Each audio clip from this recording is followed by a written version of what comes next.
Buenos días, Héctor Carrasco Mardones, residente del segundo año de psiquiatría adulto. Bueno, quisiera presentarle el correlato a propósito del caso clínico presentado por la doctora Hernández, y justamente este correlato trata del consumo prenatal de pasta base de cocaína en una paciente con trastorno límite de la personalidad. La idea es poder revisar un poco la epidemiología, la magnitud de esta comorbilidad, el trastorno límite de personalidad y el trastorno por consumo de sustancias, especialmente la cocaína, ver qué implica este consumo estando embarazada, los riesgos tanto para la madre como para el feto, qué se puede hacer en este tipo de pacientes estando embarazados y algunas consideraciones sociales. En lo que es la epidemiología, vemos que la prevalencia del trastorno límite de personalidad es del 1,6% de la población. Y la comorbilidad del trastorno por consumo de sustancia en este grupo es de un 50%.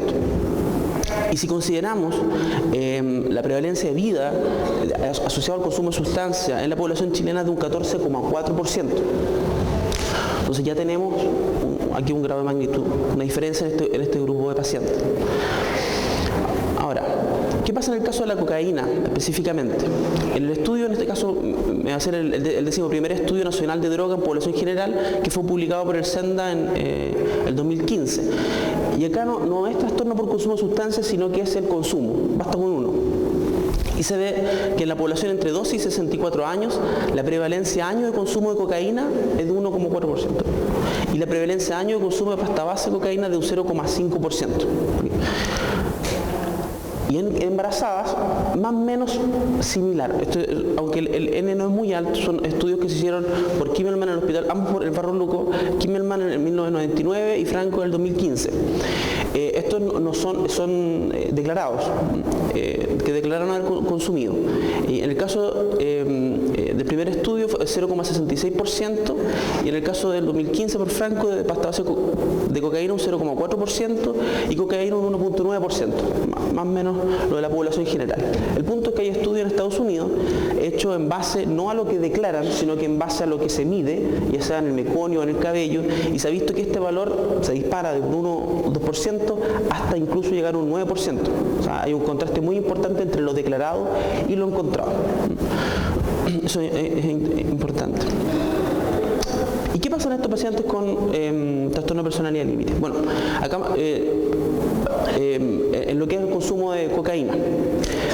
Para esto utilizan estudios que subdividen el trastorno de personalidad límite en 3 subgrupos, que son las alteraciones vinculares, disregulación afectiva y desregulación conductual, siendo la disregulación conductual aquel grupo de pacientes que presentan más conductas de impulsividad, conductas suicidas o de automutilación recurrente.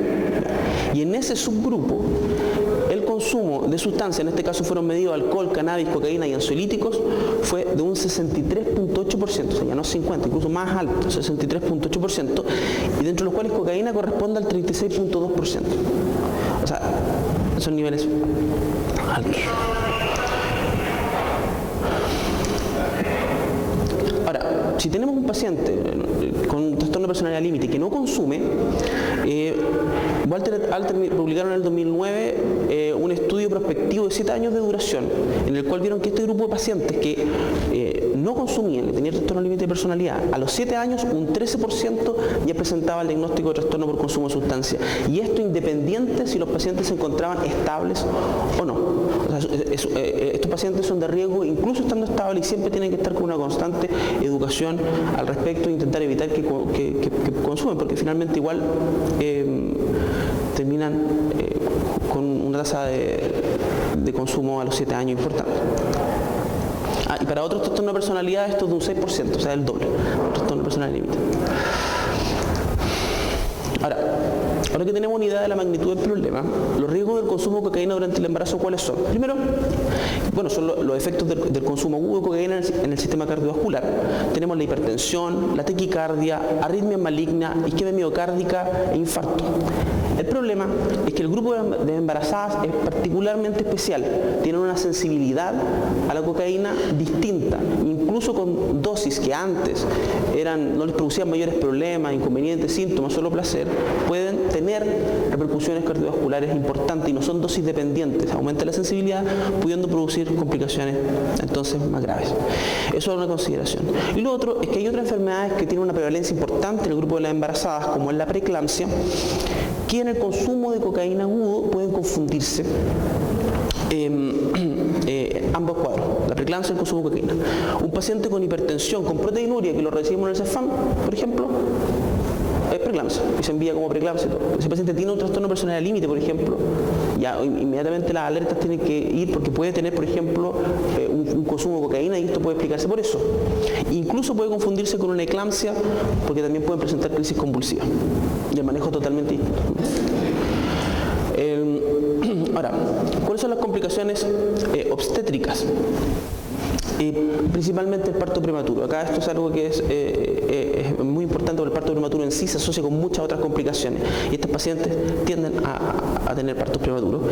Y también el tema del bajo peso al nacer, pequeño paralaje gestacional y disminución de la circunferencia craneal, porque estos son factores de riesgo que se asocian con alteraciones del neurodesarrollo y estos niños tienen que ser posteriormente seguidos, el tema de la estimulación, que también es importante. Y las otras complicaciones agudas, como el desprendimiento de placenta y la ruptura uterina. Y la insuficiencia uteroplacentaria, que presentan más frecuentemente estos pacientes, y esto implica control ecográfico más seguido, ver el Doppler y todo para ver que esté bien. Y el tema de las anomalías congénitas es un tema controversial.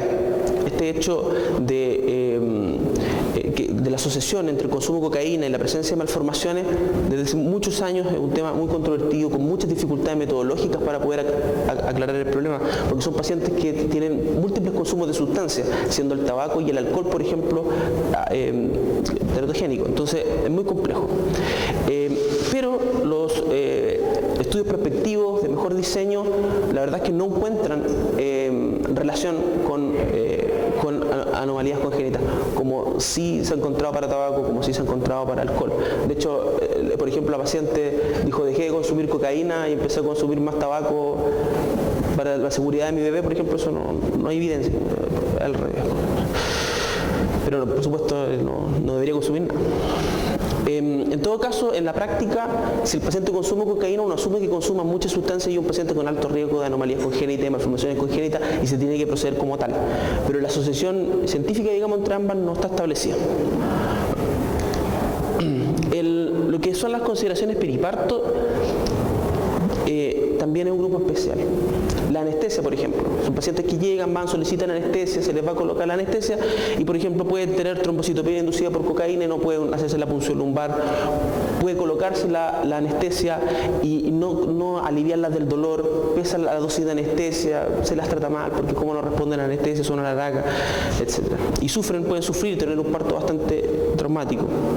Y la hipotensión resistente a la efedrina pueden tener complicaciones que requieren manejo específico y que si el anestesista no sabe que es una consumidora habitual de pasta base o de cocaína, no va a saber, puede tardarse en tomar la decisión para el mejor tratamiento.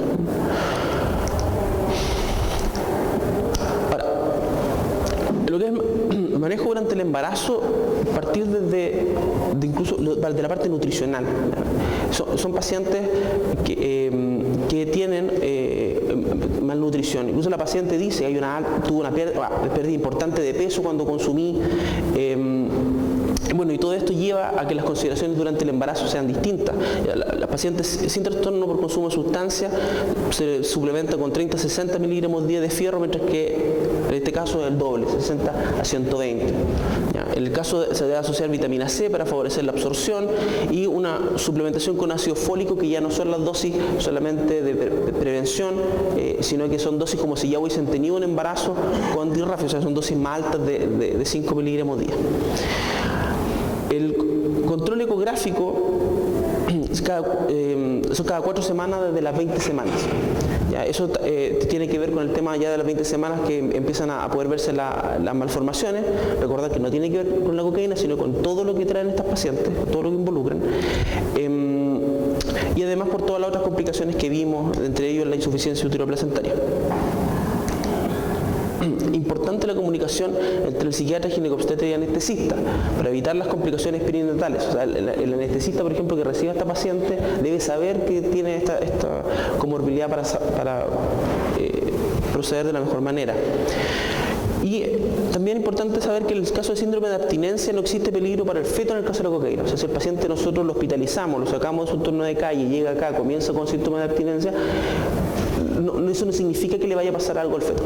O sea, uno puede dar medicamentos, vamos a ver eso ahora, puede dar medicamentos para ayudar a la paciente, pero no se está poniendo en peligro al feto por no hacer nada. No así para otras drogas, como el caso del alcohol o el de los opioides. En la parte de la psicoterapia, en el caso de pacientes con trastornos límite de la personalidad y trastorno por consumo de sustancias, es muy difícil encontrar estudios al respecto que avalen, que haya evidencia de que sirven. Pero sí hay una revisión del año 2015 en que se evaluaron distintas psicoterapias y se encontró que estas dos eran las que ofrecían mayor evidencia: la terapia conductual dialéctica y la psicoterapia dinámica deconstructiva. En el caso de la terapia conductual dialéctica,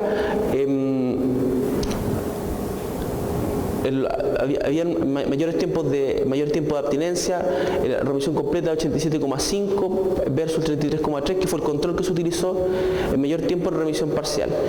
Y la psicoterapia dinámica deconstructiva, las conductas suicidas de autoagresión pasaron de ser un 73% al comienzo del estudio a un 30%, mayor o igual a 5 tragos por ocasión desde un 67 a un 30%, y que requieran institucionalización de un 67 a 10%. Por lo tanto, estas son las que se recomiendan. El tratamiento farmacológico, no hay una recomendación específica para el trastorno de consumo de cocaína estando embarazadas en estos pacientes. El trastorno de personalidad límite,